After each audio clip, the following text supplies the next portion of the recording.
Shalom saudaraku yang dikasihi oleh Tuhan Yesus Kristus. Berbahagia di pagi hari ini bila dapat menyapa Bapak Ibu Saudara-saudara melalui program Berita Pengharapan. Berita pengharapan bagi kita di pagi hari ini adalah hidup kita berharga di mata Tuhan. Banyak orang berpikir bahwa hidup yang berharga atau bernilai itu ketika ia memiliki segala sesuatu seperti memiliki kedudukan yang terhormat, lengkapnya fasilitas yang dibutuhkan oleh hidup ini, dilahirkan dari keluarga yang terpandang, atau mencapai karir yang dicita-citakan dan lain sebagainya. Tetapi Alkitab berkata, Yesaya pasal yang ke-43 ayat yang keempat, demikian bunyi firman Tuhan. Oleh karena engkau berharga di mataku dan mulia, dan aku ini mengasihi engkau, maka aku memberikan manusia sebagai gantimu dan bangsa-bangsa sebagai ganti nyawamu. Sebagai orang yang telah diselamatkan oleh darah Kristus, hendaknya kita harus berpikir bahwa segala sesuatu menjadi bernilai atau berharga ketika benda itu menjadi milik Tuhan.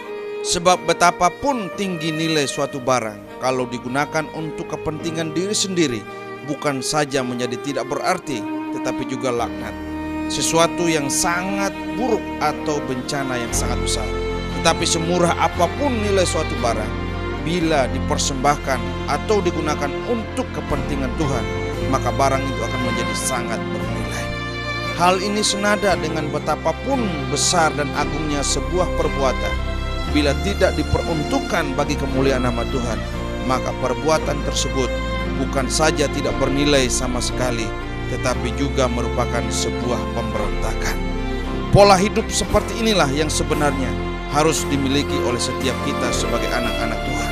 Paulus menyuratkan dengan kalimat, jika engkau makan atau jika engkau minum, atau jika engkau melakukan sesuatu yang lain, lakukanlah semuanya itu untuk kemuliaan Allah. Itulah yang dikatakan oleh 1 Korintus pasal yang ke-10 ayat yang ke-31. Masalahnya adalah bagaimana memiliki sikap hati yang dapat menggunakan segala sesuatu bagi Tuhan dan melakukan segala sesuatu bagi Tuhan.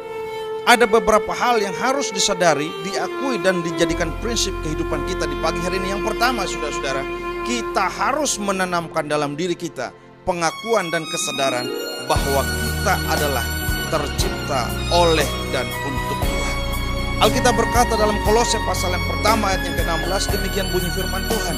Karena di dalam Dialah telah tercipta segala sesuatu, yang ada di surga dan yang ada di bumi, yang kelihatan dan yang tidak kelihatan, baik singgasana maupun kerajaan, baik pemerintah maupun penguasa, segala sesuatu diciptakan oleh Dia dan untuk Dia. Firman Tuhan dalam kitab Efesus pasal yang kedua ayat yang ke-10, demikian bunyi firman Tuhan. Karena kita ini buatan Allah, diciptakan dalam Kristus Yesus untuk melakukan pekerjaan baik yang dipersiapkan Allah sebelumnya. Ia mau supaya kita hidup di dalamnya. Dan di dalam Kejadian pasal yang 1 ayat yang ke-27, maka Allah menciptakan manusia itu menurut gambarnya. Menurut gambar Allah diciptakannya dia, laki-laki dan perempuan diciptakannya mereka. Hal ini diharapkan melekat dalam diri kita sedemikian rupa sampai irama jiwa kita dicengkram oleh pengakuan dan kesadaran ini, bahwa kita harus memiliki kesadaran kita ini tercipta oleh Tuhan dan untuk Tuhan. Oleh karena itu, saudara-saudara yang dikasihi oleh Tuhan Yesus Kristus, sangat penting kita memahami kebenaran ini. Dan karena kebenaran ini begitu penting, maka kuasa kegelapan berusaha menutupinya dengan berbagai alasan seperti teori evolusi dan filsafat nihilisme, yang membuat banyak orang meninggalkan Tuhan, meninggalkan keyakinannya karena berbagai teori-teori yang ada. Bahkan banyak orang yang berani melakukan perbuatan yang menghancurkan dirinya sendiri, dan pasti orang seperti ini juga akan berpotensi menghancurkan orang lain.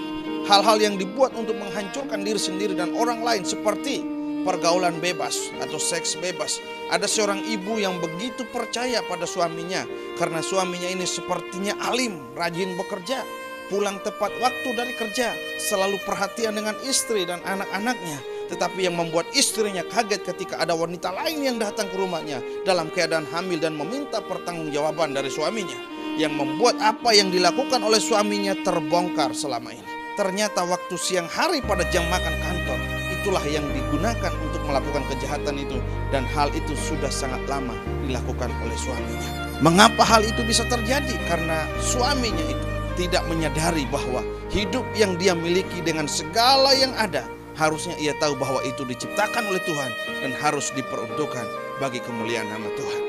Banyak orang yang terikat dengan berbagai obat terlarang karena dia tidak menyadari bahwa hidupnya diciptakan oleh Tuhan dan diperuntukkan untuk kemuliaan nama Tuhan, sehingga dia mengikatkan dirinya kepada obat-obat terlarang yang membuat hidupnya akhirnya mengalami kehancuran.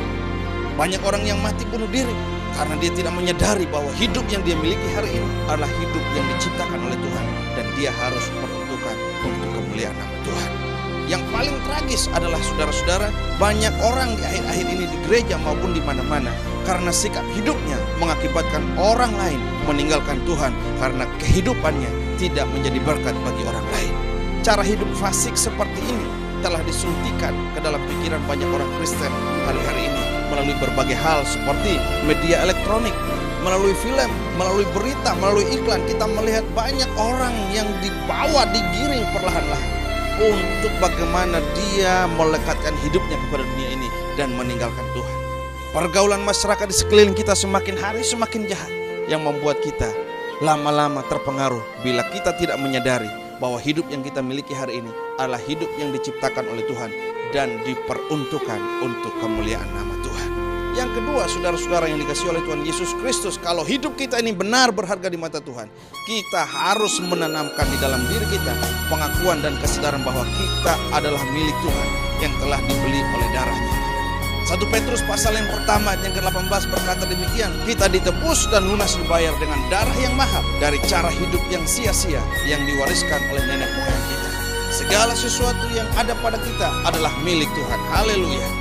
Kesadaran ini akan membuat kita menghayati bahwa hidup kita dari hari ke hari adalah milik Tuhan yang harus digunakan untuk melayani Tuhan dan pekerjaannya.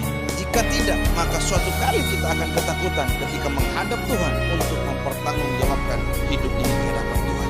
2 Korintus pasal yang kelima ayat yang ke-10, sebab kita harus menghadap tahta pengadilan Kristus supaya setiap orang memperoleh apa yang patut diterimanya sesuai dengan yang dilakukannya dalam hidup ini, baik ataupun jahat. Dengan adanya kebenaran ini diharapkan bahwa kita semua bertobat dan melayani Tuhan dan pekerjaannya dengan segala sesuatu yang Tuhan telah percayakan kepada kita. Yang ketiga, saudara-saudara, kita harus menyadari sepenuh-penuhnya bahwa setiap kita dirancang secara khusus untuk maksud-maksud khusus dari Tuhan.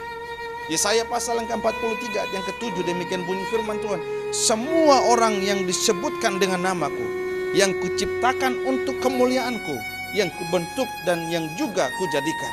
Setiap kita harus menemukan rancangan Tuhan tersebut dalam hidup kita supaya kita menemukan pula maksud-maksud Tuhan yang khusus di dalam kehidupan kita selama kita menumpang di bawah kolong langit. Betapa dahsyatnya keberadaan setiap individu, baik secara fisik maupun non-fisik. Kalau keberadaan manusia yang dahsyat ini tidak digunakan bagi maksud-maksud Tuhan, betapa tragisnya kehidupan kita. Untuk menemukan maksud-maksud Tuhan atas setiap hidup kita, maka kita harus bertumbuh dalam kedewasaan iman. Oleh karena itu, maka pelayanan rohani harus diarahkan sepenuhnya pada pendewasaan iman. Kedewasaan iman akan membuat seseorang menemukan rancangan Tuhan dalam hidupnya secara pribadi. Oleh karena itu, saudara-saudara yang dikasihi oleh Tuhan Yesus Kristus, pagi hari ini kebenaran datang bagi kita bahwa hidup kita berharga di mata Tuhan. Oleh karena itu, kita harus melakukan ketiga kebenaran yang telah disebutkan tadi. Yang pertama, bahwa kalau kita menyadari hidup kita berharga di mata Tuhan, maka kita harus menanamkan dalam diri kita pengakuan dan kesadaran bahwa kita adalah tercipta oleh Tuhan dan untuk Tuhan. Yang kedua, saudara-saudaraku yang dikasihi oleh Tuhan Yesus Kristus, kita harus menanamkan dalam diri kita pengakuan dan kesadaran bahwa kita adalah milik Tuhan yang telah dibeli dengan darahnya. Yang ketiga, saudara-saudaraku, bahwa hidup kita berharga, kita harus menyadari sepenuh-penuhnya bahwa setiap kita dirancang secara khusus oleh Tuhan untuk maksud-maksud khususnya Tuhan di dalam kehidupan kita. Haleluya. Tuhan memberkati saudara-saudara.